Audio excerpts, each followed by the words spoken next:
Today we're going to be going over how to install condensation control blanket under the roof metal of a pole building. Whenever you're working on a roof, you want to make sure that you're properly secured. The first step is to install a string line along the eave edge of the roof line. You want to fur out with blocks on each end and each corner of the building, and what this does is it gives you a straight line for making sure the building is straight and plumb. The next step is we'll put cables from the upper side of one side of the building down to the lower side of the other with a come along. What you're doing here is you're straightening the building to the string line, and you'll want to measure that string line from the building at each post connection and adjust accordingly.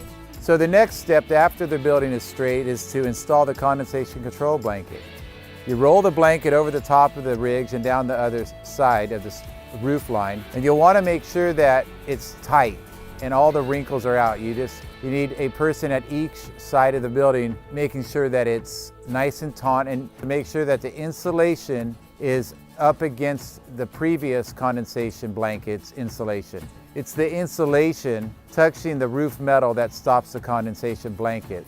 So please make sure that you maintain that the insulation is tight against one another.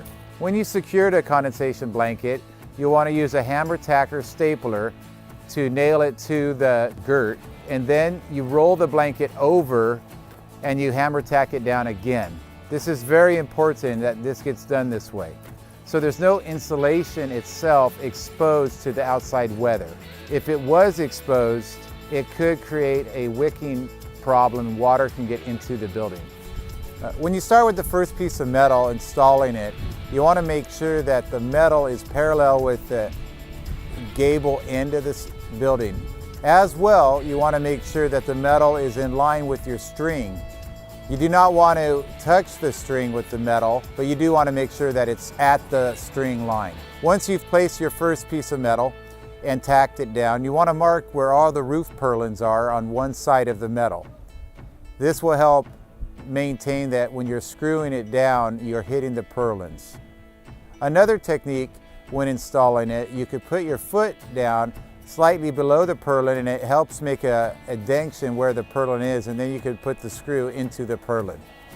If you happen to miss a roof purlin putting your screw in, make sure you put another screw in the purlin, leave the first screw that you missed, and then run some caulking around the screw. You do want to make sure that you get the correct type of caulking, and you could get a hold of us to confirm the correct product. You will continue the process of putting the blanket and metal until the roof is completely covered. If you're in need of any products or other tutorials, please go to our website at lockebuildings.com.